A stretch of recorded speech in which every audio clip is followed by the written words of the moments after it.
গীতিকার, সুরকার, এক কথায় সঙ্গীত স্রষ্টা সলিল চৌধুরীর কথা হবে, আর প্রাসঙ্গিকভাবে হেমন্ত মুখোপাধ্যায়ের নামোল্লেখ হবে না, এমনটা হতে পারে না। সলিল চৌধুরীর সঙ্গে হেমন্ত মুখোপাধ্যায়ের কথা, সম্পর্ক কেমন সেটা আমরা এখন দেখে নেব।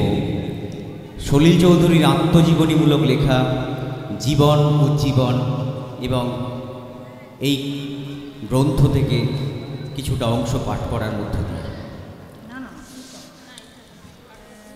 সলিল চৌধুরী বলছেন, সেটা 1948 কি 49 সালের কোনো এক সময় হবে।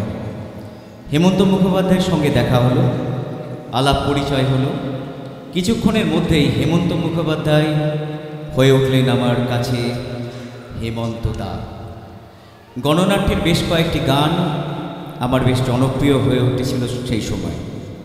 সেই গানগুলির মধ্যে হেমন্ত দাকে কয়েকটি শোনালাম, যেমন বিচারপতি তোমার বিচার, একটু আগে যে গানটি আমরা পরিবেশন করলাম, ও আলোর পথযাত্রী, এ যে রাত্রি, এবং ঢেউ উঠছে কারা টুটছে ইত্যাদি। 1949 সালের আগস্ট মাসই হবে।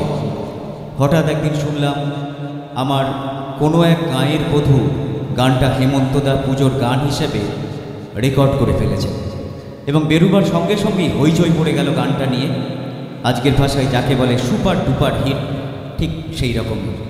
কতই বা তখন বয়স হবে আমার, বড়জোর 20-21, কিন্তু দেখতে ছোটোখাটো ছিলাম বলে মনে হতো বয়স আমার আরও কম। কেউ বিশ্বাসই করতে চাইতো না হেমন্তদার গাওয়া ওই গানটির গীতিকার এবং সুরকার আমিই সেই সলিল চৌধুরী। আমরা যে গানটা নিয়ে কথা বলছি সেটি 1958 সালে সলিল চৌধুরীর সুর এবং কথায় কণ্ঠদান করেছিলেন হেমন্ত মুখোপাধ্যায়। অ্যালবামটির নাম ছিল চয়নিকা, যেটা বেরোলো 1958 সালে। আমাদের দ্বিতীয় নিবেদন পথ হারাবো বলেই, যা হেমন্ত মুখোপাধ্যায়ের কণ্ঠে অত্যন্ত জনপ্রিয় হয়ে উঠেছিল।